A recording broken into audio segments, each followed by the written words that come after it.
Hey, party people! Welcome to Stand Up and Stand Out. I'm your host, Nikki Green. Stand Up and Stand Out, it's more than a podcast, it's a call to action. And no, I don't mean in that cutesy CTA acronym buzzword type of way.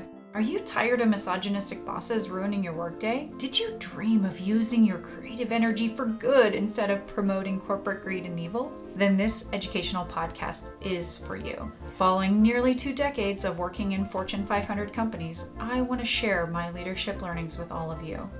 Leaders are needed in all walks of life, not just business. We are in a critical time to pivot ourselves and the community around us to build a better future together. In this podcast, we're going to cover some behind the scenes from my new book, I Laugh in the Face of Danger, and other life lessons that should have taught me better. Stand Up and Stand Out is education, comedy, and therapy all in one. See you there. Welcome, everyone, to Stand Up and Stand Out. Today, we interview Wendy Coop, a woman of incredible talents. Wendy Coop is the CEO of Coop Creative Consulting, LLC. She is a former naval officer and computer teacher turned writer and entrepreneur. She contributes to publications commenting on marketing, writing, health, and consumer technology. As a freelance writer, her writing has been featured in places like entrepreneur.com, Addicted to Success, Indigo Blue Magazine, Diabetes in the Know, and Thrive Global. She is also a former business and financial management teacher. Wendy is also a graduate of the United States Naval Academy, the University of Baltimore, and the Community College of Baltimore County Phi Theta Kappa, in addition to being a veteran and military spouse. All right, Wendy, let's kick it off. How are you today? I am doing really well. My fingers, not so much from playing the guitar, but that's my newest pursuit is playing the guitar. Oh, fantastic. Yeah, it's getting warm here in Chicago. It just meant a lot of yard work. I think my hands are equally tired from pulling weeds.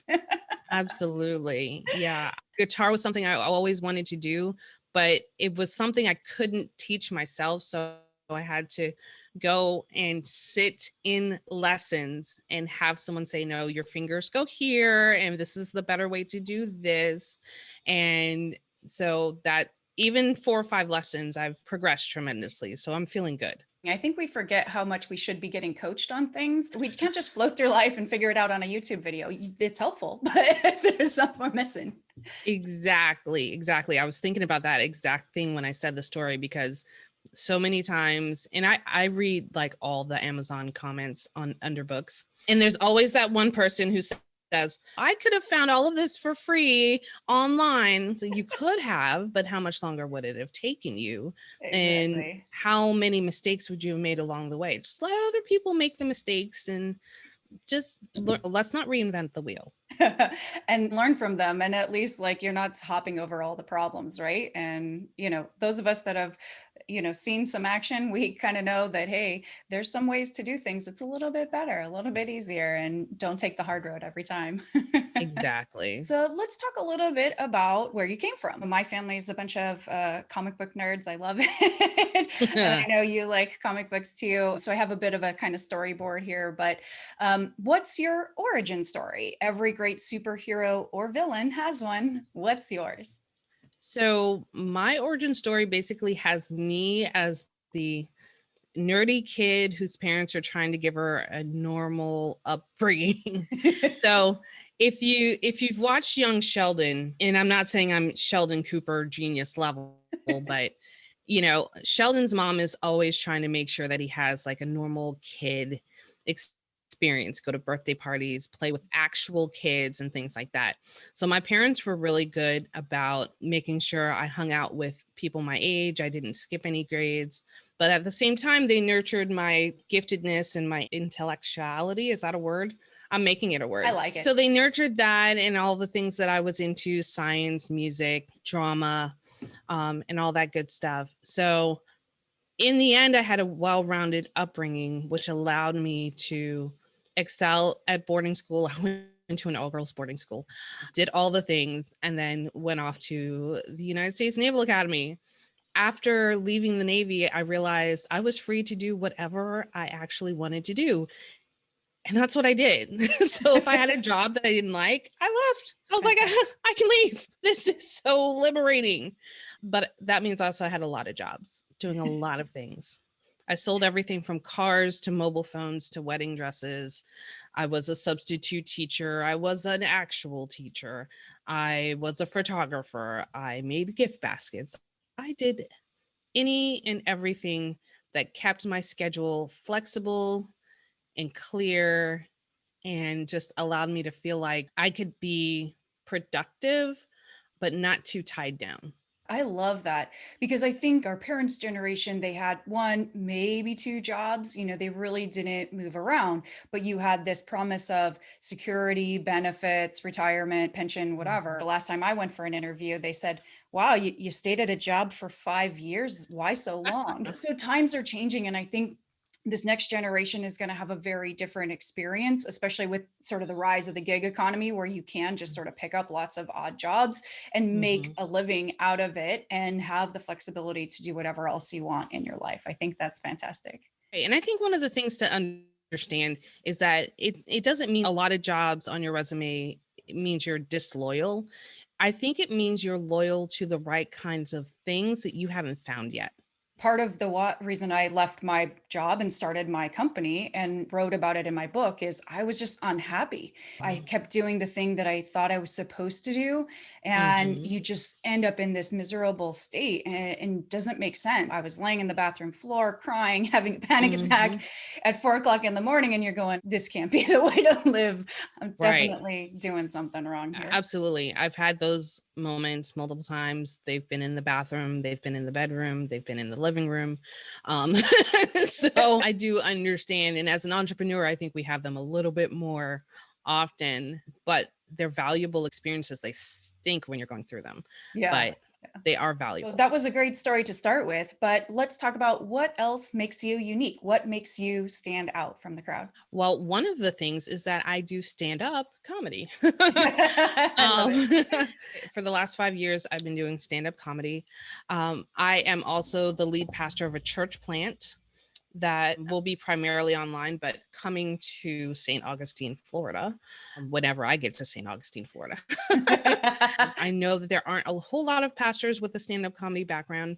So I'm looking forward to marrying the two skills and seeing how that goes on a week to week basis. I think it's just a combination of being able to look back at the last 17 years that I have been a civilian and say, what have I learned through those experiences and how did therapy help me?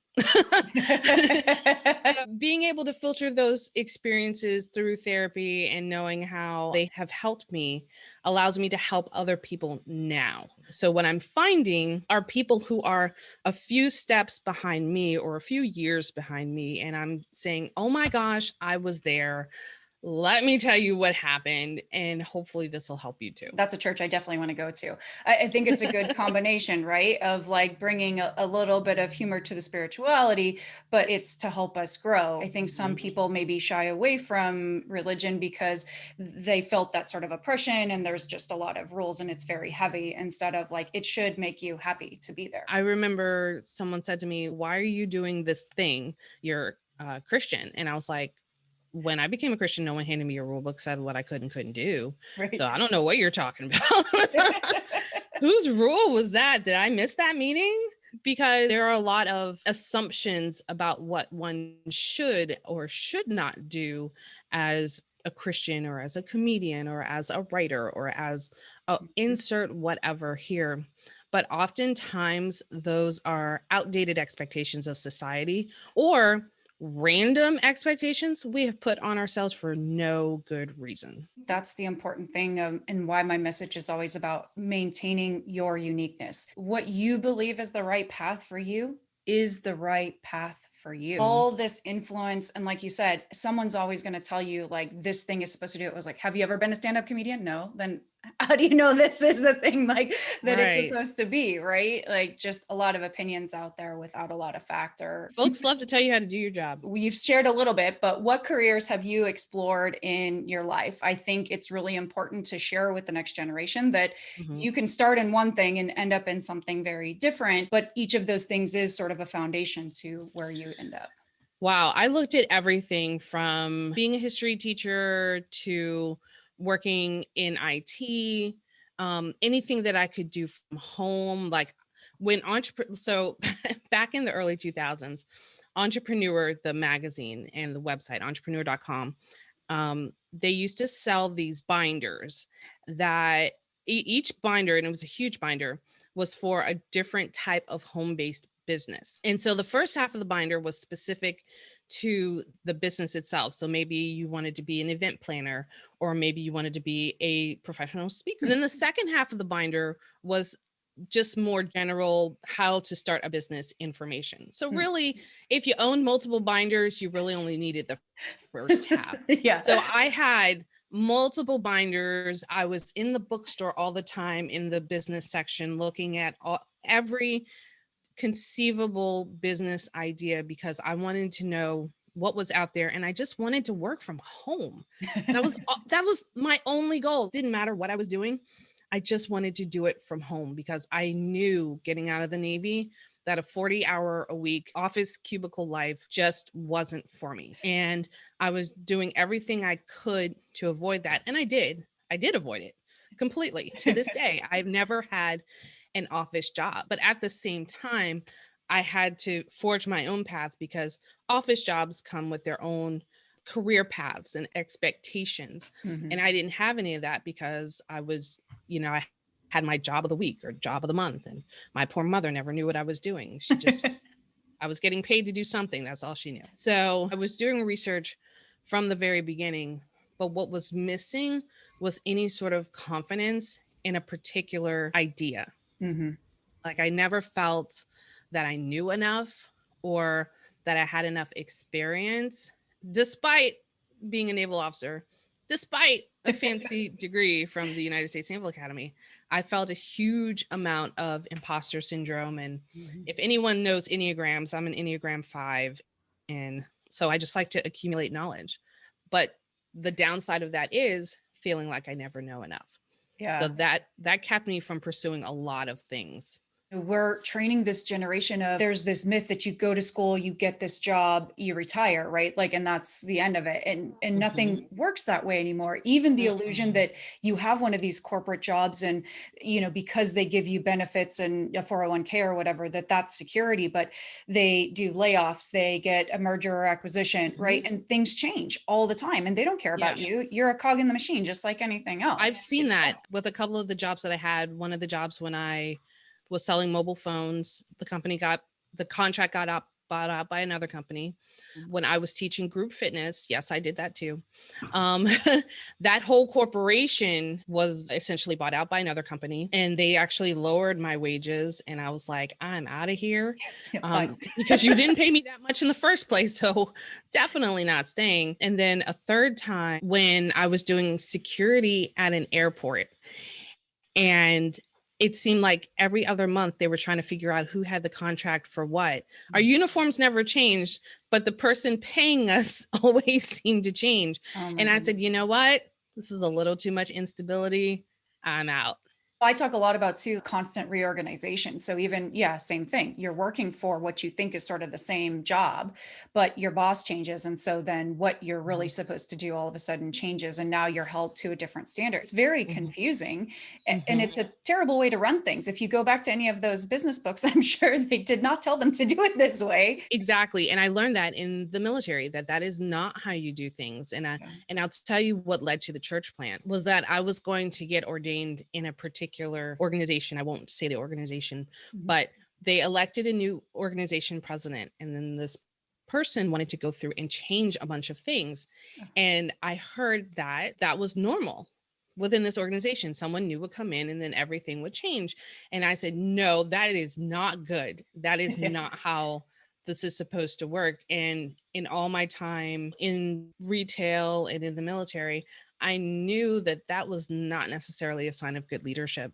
So I said, it is definitely time to have my own church plant and start this thing start it on a good foot with leadership principles that I know and trust. again, sort of going back to how things may be coming together in the future for young people, I think there are going to be more entrepreneurs. I think it doesn't have to build into this giant thing. It can be something that you're really passionate about and builds on, skills that you have. Maybe you learned in school, maybe you got from a job, who knows, but you kind of build them together. And then you're your own boss, right? And so you control your destiny, you control your success, you control your failure, and you decide how you're going to impact people around you as well. Exactly. But always have mentors, because sometimes we cannot see the forest for the trees, and we need somebody who's not directly involved to say, you know what? You're being silly. I'm going to smack you across the face. And it's like the Batman and Robin meme where Batman smacking Robin. And he's like, no, sometimes we need that, because we don't see the bad path that we're going down, or we just don't know enough about what we don't know to make a good decisions. Even in this church thing, I'm not doing it by myself. Obviously, I have a board of directors, but in addition to that, I'll have an accountability board, so that as a pastor, I'm going down a good path. And should I, God forbid, do anything suspicious or bad, that I've got a whole board of other pastors who can look at me and say, fix yourself. Especially when you're going to try something new, is that you do have mentors. I really had a mix. I had some really great ones that really helped my career, helped me just personally and professionally about keeping that balance. And then I had other ones who stole my ideas, claimed things for themselves, put me down in front of other people. And I'm just going, okay, this is really difficult. So you have to choose your mentors carefully too, because you need to make sure their motives to help you are genuine and are going to get you where you need to be. Not just that, but that they have some experience in the space you're working in. So one of the frustrating things for me is because I see my husband going through this, waiting on his retirement date from the Navy, and they're giving him a lot of traditional business advice that doesn't seem to really be applicable in 2021. And there are certain organizations that are still giving mentors and not even really giving coaching to business models that worked 20 years ago, but don't fit, like you said, the gig economy or the work from home environment, or even just the multiple streams of income where you don't give up your day job. So we need more mentors out there who are able to walk alongside younger people and say, you know what, I know that you want to do this. Let's make this happen. I got a career coach. That's sort of what helped set me on this new path. I went to a bunch of, and I interviewed them, and they're like, oh, I'll fix your resume. I'll help you interview. I'm like, I've been doing this 20 years. Like, you're not really going to help me with that. And he was like, no, you need a new path. You're not happy. And he could see it. And he really set me in a much better direction to fulfill my dreams. And I stay with him. Hopefully I'll have him on a future podcast. So on that, what is your passion and how are you currently pursuing it? I love to teach what I know, and I love to do that through writing and speaking. So obviously I love talking on podcasts, but I love creating written content. So that's why I have those articles in entrepreneur.com and Addicted to Success, because it is so easy for me to sit and write. And I know that's not an easy thing for a lot of people, but I had to realize, like, someone had to actually tell me, Wendy, you are good at this. Not everybody can do this. And then I had to accept that and say, okay, I am good at this. Let me ride this wave and go all in with this type of content so that I can teach people what I know about health, about marketing, about all these things that I've been learning since the early 2000s. I am doubling down, going all in. Let's see how many gambling terms we can put in here with producing content and writing so that I can get in front of larger audiences in magazines like O Magazine or on sites like Business Insider or Forbes magazine. So I'm looking for those publications that can disseminate what I want people to know and what I think people need to know, but particularly about the world of freelance writing. There's a lot of people who want to make money as a writer, but they think the only way to do that is as a fiction writer. And that is that is the least way to do that. The easiest way, I'm telling you right now, is to do nonfiction. But there's still a lot of misinformation and a lot of people out there who just don't know how to get started. And I'm looking for those people. I'm looking for the beginners, the career changers who say, you know what, I love to write too. how do I get paid to do it? So if Yes. that's you, come find me. Well, send them your way, Wendy. When I wrote my book, I started with writing is hard. And then I went, no. Writing was easy. Like I could write thousands of words every day, especially if it's my memoir, right? I'm telling my own story. But then it's about crafting something that someone can read and that they're going to be interested to understand, and that there's a lesson, with each chapter as to what did come out of this. Yeah, because, when I was doing market research into freelance writing, I went to the writing subreddit, and it was all about people trying to better their fiction writing. And I was like, guys, this is not the only type of writing there is. So I had to go through and look for related subreddits. And finally, I found the freelance writing subreddit. And I was like, okay, these are my people. These are the questions that I can answer. These are the questions that make a little bit more sense to me, because I can't tell you how to craft a plot twist, but I can tell you how to craft a pitch for a publication. And we talked about Medium earlier. It's been fun getting on Medium. I love reading the articles. I've written a couple, really want to do a lot more of that, and just been inspired by what other people are writing on there, and different than, say, reading the Wall Street Journal or, other publications like that, which are kind of mainstream articles. It's cool. You learn stuff. But I think in Medium, there's a lot more immediacy to it, when they're pushing stuff. Yeah. And one of the things I love about Medium is that you, as the writer, can create your own publication. And if anyone hasn't been on Medium lately, when you go on the homepage, they're only showing you publications. They're not even showing you the individual writers that you follow anymore. So if you haven't crafted a publication for Medium, it takes about 5 minutes. Make your own publication, because it's much easier for people to follow you that way than your individual stories. The ease with which this is being done and the amount of people who aren't taking advantage of it just blows my mind. And it's because they just don't know. They just don't know to do it. And they're struggling with putting content on their blog, and nobody's seeing their blog, and they haven't had success on Medium. Well, try creating your own publication. Yeah, I think that's it. Like, so many people want to blog, and then you make your own website, but then it's like, now you've got to worry about your own SEO and marketing of that particular page. Whereas I was immediately like, after 2 or 3 blog posts on my own site, I was like, no, this is so much easier. You're already getting traffic, and then you can get followers, right? And then I'm not doing email blasts, which I can't stand doing, it's like, just go to Medium. You're already there reading articles. Hopefully mine will pop up as one of your favorites, and you go from there. I stepped away from Medium for a while as well, but I'm coming back to it with my own publications. And one of them is called Being a Freelance Writer. We can link to it on my site and send more people that way. Well, as we finish up here, last big question is, what makes you stand up? So aside from the stand-up comedy, but how do you use your superpowers for good? What causes have affected your life that make you want to improve them for future generations? I would say it's a cross between technology and storytelling. So I'm pretty good at the tech. Like, I can roll out of bed and do the tech. Which is why I used to design websites for so long. But one of the things I had to learn was how to tell a story. And I used to be so bad at telling a story, I would bore myself. It was horrible. But once I started to become a stand-up comedian, I started to learn basic storytelling. And then I actually took a class to get better at it.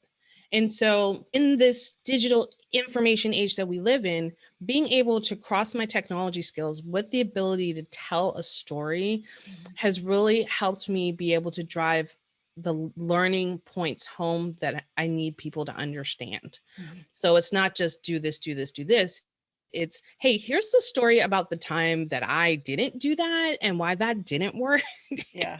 Here are the lessons. And you're more likely to remember the story and then therefore remember the lessons than you are just to remember, oh, she said in step 5, do this thing. Okay, no, you need a story. Stories are key. Level up your tech, and I think you'll be good to go. I think that's what makes you a great pastor too. That's always been the thing that when I was going to church, it was, you hear the story, you hear the parable, and you learn the lesson, and it makes you connect, even if you don't understand the characters or maybe what was going on, but the story sticks with you. Exactly. The last stand-up show that I did nothing but tell stories. There was no traditional joke in there. It was just a series of funny stories about my life and being short. It has been fantastic having you, Wendy. Thank you so much for being on the show today and for sharing your story. If you guys would like to learn more about Wendy or book her for a speaking gig or get some writing advice, you can find her at wendycoop.com. She also has a YouTube channel, Wendy Coop Tech for Beginners. We just found out about her Medium section too. So we'll put everything on my website as well at greenchameleon.com/podcast. There'll be show notes, lots of wonderful info about Wendy. So thank you so much for being here, Wendy. Thank you so much for having me. I had a blast. Always fun. And I'm sure we'll come up with new topics to talk about in another month or so. And we'll bring it back. Absolutely. I'm down for that. Sounds good. Well, thanks for joining us today, and I hope you enjoyed this episode. Don't forget to follow us wherever the cool kids hang out that do podcasts, Spotify, Google, Apple, and you can also subscribe to Nikki Green's YouTube channel to see the video versions of each show, plus additional bonus content.